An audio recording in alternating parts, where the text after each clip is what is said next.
د ټول پاکستان تحریک انصاف کارکنانو ته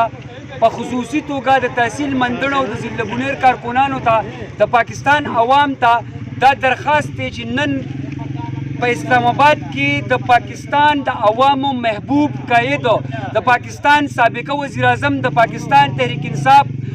چیرمن جناب عمران خان په بزدلانه طریقې سره گرفتار شوی دی په جعلي فایرز کې کم چې د 14 پارټو باندې جوړ پی ډی ایم دی هغې په عمران خان باندې جعلي فایرز کړي دي د نیوټرل په مدد سره او د عمران خان د لارې نه د لرې کولو دپاره د عمران خان د نااهلۍ دپاره د عمران خان د مرګ پلانینګ یې جوړ کړی دی او عمران خان ځوان دی هغه د پاکستاني قوم له شعور ورکړی دی نن ملګرو ځوانانو او د پاکستان زنانه ماشومان بوډاګان ټول راویښ شوي دي ټول ملک په بلاک کېږي چېرته هم چې زموږ د اواز رسي په پاکستان کې نو د پاکستان تحریک انصاف کارکنانو ته دا خواست دی چې په ټول ملک کې راوځئ پرامنه احتجاج وکړئ خپل احتجاج ریکارډ کړئ موږ عدالت عالیه ته اپیل کوو سپریم کورټ ته موږ اپیل کوو چې عمران خان د عدالتونو نه تختی عمران خان د کیسونو نه تختی عمران خان د پاکستان عوام سره ولاړ دی او د عدالت فیصله تن من ان چې کوم دی منی او د عدالت فیصلې راغلی دی عدالت ته د پیشۍ دپاره خو چونکې د یو څو په ادارو کې چې کوم دی هینډلرز دي دا چونکې هغه د اسټبلیشمنټ حصه ده که هغه د جمهوري پارټو چې کوم د ځان ته جمهوري پارټۍ وایي 14 پارټۍ هغه دومره په خوب کې دومره په بزدلانه طریقو سره چې کوم دی نو په یره کې دي د الیکشن نه تختی په ملک کې چې کوم دی نو آیین په عمل شوی دی پاکستان آیین دا موږ د پاکستان آیین موږ ته دا اجازت نه راکوي چې په 14 مۍ نه وروستو نګران حکومتونه پاتې شي او 14 پارټۍ چې په غیر قانوني طریقې سره د شپې په تیاره کې راغلي دي او نن د پاکستان تحریک انصاف په لیډرانو باندې مراد سعید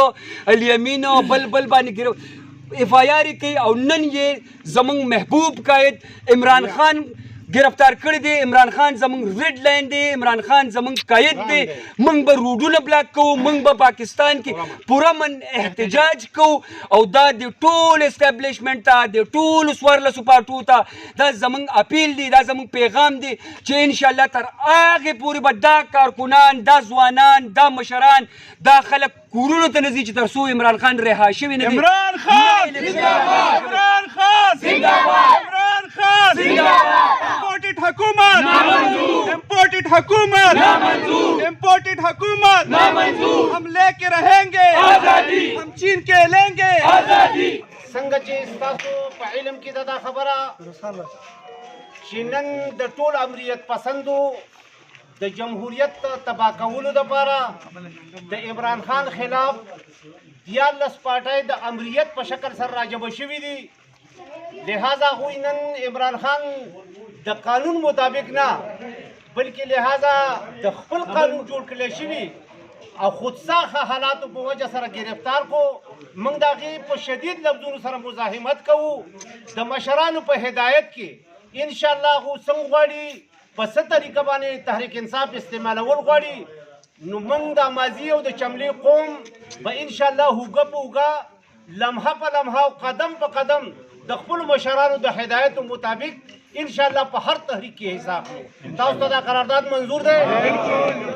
عمران خان پوری طور باندې رهایی دی وکړی شي او عمران خان دی آزاد کړی شي ورنه که د پاکستان بقا غواړي د پاکستان بچ کول غواړي نو مطلب دا دی د دې ملک امریتي قانون دی ختم کړی شي کوم چې د سنتریت تر هندي هغه په اصل وجود کې راکړی شي